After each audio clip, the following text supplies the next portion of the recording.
অনেক মায়েদের বারবার করে প্রেগন্যান্সি লস হয় বা অনেক দিন ধরে তাদের প্রেগন্যান্সি আসছে না। সব ধরনের পরীক্ষা নিরীক্ষা করার পরেও দেখা যায় যে তাদের কোনো ধরনের সমস্যা নেই। রিকারেন্ট প্রেগন্যান্সি লস, যেটাকে আমরা বলি বারবার প্রেগন্যান্সি লস হয়, তার পেছনে একটা ইমিউনোলজিক্যাল ফ্যাক্টর আছে।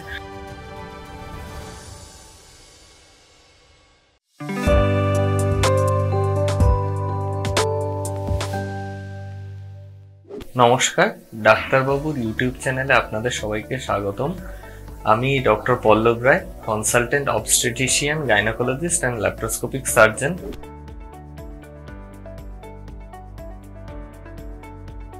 আজকে আমাদের টপিক হলো ইনফার্টিলিটি এবং ইমিউন সিস্টেমের মধ্যে সম্পর্ক।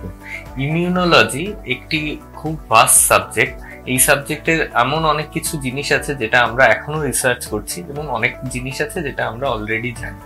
এবার ইমিউন সিস্টেম এবং প্রেগনেন্সি বা ইনফার্টিলিটি এর মধ্যে সম্পর্ক কি সেটা যদি আমরা দেখতে চাই, তাহলে আমাদের বুঝতে হবে প্রথম যে কেন এটা খুব ইম্পর্টেন্ট।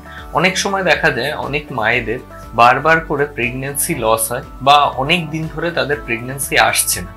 সব ধরনের পরীক্ষা নিরীক্ষা করার পরেও দেখা যায় যে তাদের কোনো ধরনের সমস্যা নেই, কিন্তু তাদের হয়তোবা প্রেগনেন্সি আসছে না বা বারবার প্রেগনেন্সি নষ্ট হয়ে যাচ্ছে। তখন আমাদের চিন্তা করতে হয় যে ইমিউন সিস্টেমের সাথে কোনো সম্পর্ক তার আছে কিনা। এমনিতেই প্রেগনেন্সি এমন একটা স্টেট যেখানে ইমিউন সিস্টেম মডিফাইড থাকে, মানে সাপ্রেস থাকে, মানে সোজা কথায় যেটাকে বলা হয় ইমিউন সিস্টেম লো থাকে। ইমিউন সিস্টেম যদি লো না হয় তাহলে এই প্রেগনেন্সিটা, যেটা বাচ্চা আছে, তাকে মায়ের শরীর একটা ফরেন বডি হিসাবে ডিটেক্ট করে এবং সেটাকে যে কোনো সময় প্রেগন্যান্সিকে নষ্ট করে দেয়। এবার এই নষ্ট করার কারণগুলোকে যদি আমরা জানতে চাই, সবচেয়ে মূল কারণ যেটা হতে পারে সেটা হলো এই যে বাচ্চাটি আছে সেটার মধ্যে মা এবং বাবা দুজনেরই জেনেটিক কম্পোনেন্ট থাকে। এই জেনেটিক কম্পোনেন্টগুলোকে, যেটা মায়ের কম্পোনেন্ট আছে সেটা তো মায়ের শরীর নিজের বলে পরিচয় পাচ্ছে, কিন্তু যেটা বাবার থেকে আসছে সেই কম্পোনেন্টটাকে অনেক সময় ডিটেক্ট করে তারা নষ্ট করে দিতে পারে। এবার এই ইমিউন সিস্টেমের সাথে যে সম্পর্ক প্রথম আমরা এবারে আলোচনা করার প্রথম পর্যায়ে যেটা আসছে সেটা হলো আমাদের প্রেগনেন্সি না আসা। অনেক সময় কি হয়, শরীরে যখন মানে হাজবেন্ড এবং ওয়াইফ যখন একসাথে সহবাস করে, তারপরে যে স্পার্ম থাকে সেই স্পার্ম অনেক সময় ব্লাড স্ট্রিমের মধ্যে চলে যায়, মায়ের ব্লাড স্ট্রিমের মধ্যে চলে যায়। তখন সেই স্পার্মকে মায়ের বডি ডিটেক্ট করে অ্যাজ এ ফরেন বডি, মানে বাইরের কোনো একটা অবজেক্ট হিসাবে ডিটেক্ট করে এবং তার বিরুদ্ধে অ্যান্টিবডি তৈরি করে। তারপর থেকে যে ঘটনাটা ঘটে, যতবার ওই স্পার্ম মায়ের শরীরে আসে ততবার আমাদের ইমিউন সিস্টেম সেটাকে অ্যাটাক করে নষ্ট করে দেয়। এর ফলে আর ফার্টিলাইজেশন হতে পারে না।